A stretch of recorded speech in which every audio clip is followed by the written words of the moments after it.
Paul de Leeuw zet de uitreiking van de For Freedoms Awards op zijn kop. When you don't love yourself, how the hell can you love somebody else? Can I hear an amen?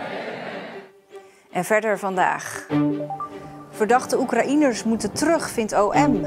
En 60 km per uur achter een hond.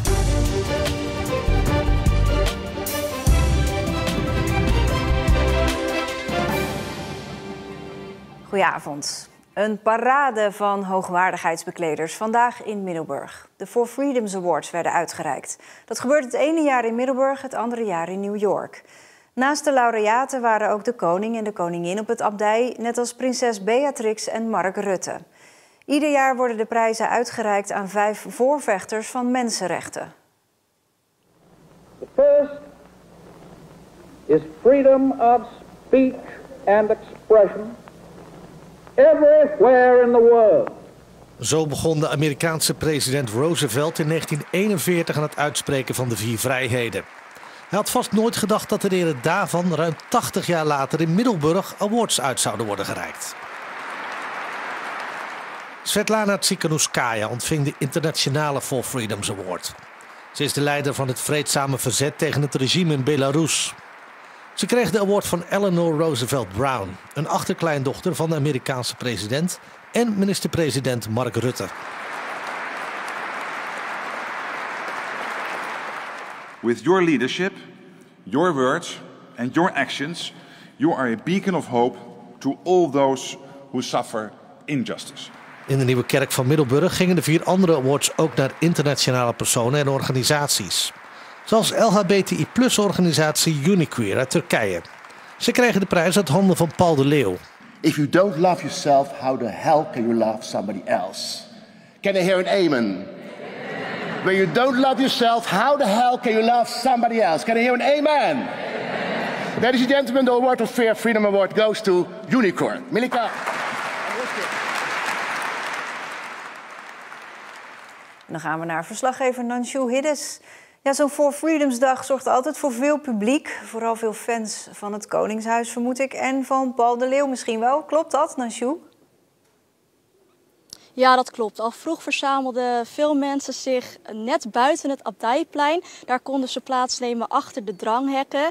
En er kwamen ontzettend veel mensen op af. Dat is natuurlijk ook niet zo gek, want het koninklijk paar is al ruim 2,5 jaar niet in Zeeland geweest vanwege corona. Dus er kwamen veel mensen op af. Er zijn ook veel veiligheidsmaatregelen genomen. Zo is een groot gedeelte van de binnenstad afgezet. Rondom het Abdijplein kon er niet geparkeerd worden en er liep veel beveiliging rond.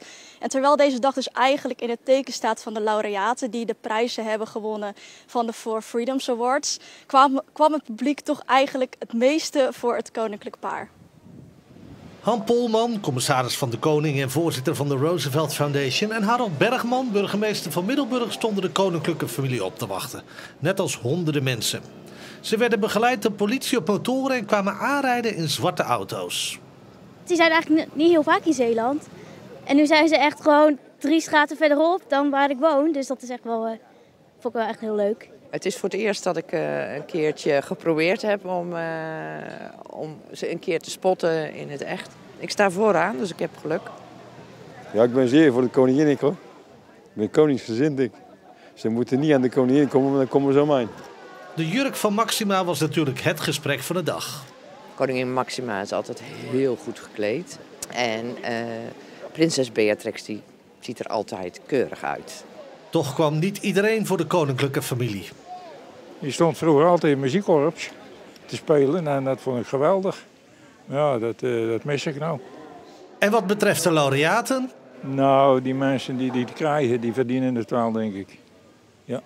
Ik heb er wel over gelezen, maar nee, ik kom nu echt even om het koningspaar te zien en prinses Beatrix.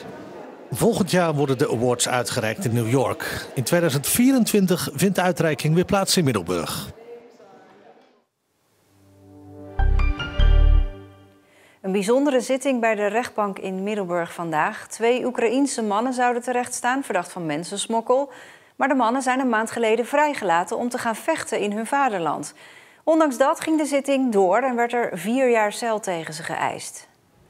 Het Openbaar Ministerie eiste daarnaast ook dat de Oekraïners terugkomen naar Nederland, omdat het vergrijp veel te ernstig is. De twee mannen van 27 en 29 jaar oud zouden eind september vorig jaar 11 Albanezen hebben willen smokkelen met de zeiljacht naar Engeland. Het Openbaar Ministerie eist naast 4 jaar cel ook dat ze terugkomen naar Nederland voor strafvervolging. Eerder besloot de rechtbank dat de mannen voorlopig vrijgelaten werden omdat ze wilden vechten in Oekraïne. Dat tot ophef leidde in de samenleving, snapt de advocaat van een van de verdachten wel. Begrijpelijk. Het is op zichzelf natuurlijk een zwaar feit. En dan zegt de publieke opinie, ja, hoe zit dat dan? Nou, dat heeft de rechtbank goed overwogen, want het is natuurlijk een oorlogssituatie, nieuw. Een situatie waarbij je zegt van, als je dan op dit moment gehecht zit in Nederland en je wil naar je familie om ze te steunen in een oorlogssituatie. Ik denk dat daar alle begrip voor is en dat heeft de rechtbank goed gewogen. Of de rechtbank nu ook vindt dat de Oekraïners terug naar Nederland moeten, wordt op 4 mei duidelijk. Het COA mag in Studio A58 in Middelburg nog een half jaar langer asielzoekers opvangen van de gemeente. De oorspronkelijke vergunning loopt deze maand af. Er worden ongeveer 200 mensen opgevangen. Het begon eind oktober als crisisopvang met veldbedjes, maar inmiddels staan er echte bedden en is er meer privacy. De canicross-sport is in Nederland bij veel mensen nog onbekend, maar misschien brengt Marjolein Bil uit Kwadendamme daar nu verandering in. Binnenkort vertegenwoordigt zij Nederland op het WK in Frankrijk. Samen met haar hond Loemi traint ze veel, bijvoorbeeld in natuurgebied de Zwaakse Wil. Hey Lulu, ga mee? Het is een van de laatste trainingen op Zeeuws grondgebied voor Marjolein Bil en hond Loemi. Eind deze maand starten ze samen op het WK in Frankrijk. Potje, goed zo meid. Andere poot, goed zo. Naast Loemi heeft Marjolein samen met haar vriend nog 7 andere honden waarmee er getraind wordt. En dat sporten gebeurt op verschillende manieren. Het wordt vaak de canicross sport genoemd. Je hebt het canicrossen, dat is eigenlijk het echte canicross, is het hardlopen met de hond. En je hebt dan het bikejoring, dat is het fietsen met de hond. En je hebt het steppen, waarbij de hond trekt. En dat trekken is dus afkomstig van de sledehondensport, waarmee ze in een harnas aan een lijn de baas voorttrekt. En ook dat doet Marjolein. Laatst nog was ze op het WK in Noorwegen, waar ze zowel sleeënd als langlaufend binnen de top 15 eindigde. Kom op hè, ga goed. Maar nu ligt de focus dus op Frankrijk. De onderdelen steppen en fietsen staan op het programma. Ik hoor Loemi al een beetje piepen, want die heeft er gewoon heel veel zin in, denk ik. Ja, die wil heel graag lopen. Die denkt van, nou, wanneer gaan we eens, baasje? 3, 2, 1, hockey, kijk, hop, hop, hop.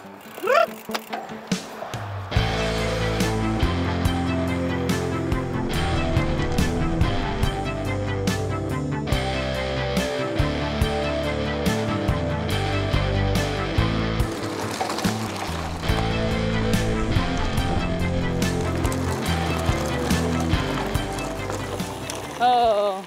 Het is duidelijk dat Loemi wel voor jou wil werken. Zeker, ja, die heeft er altijd wel zin in hoor.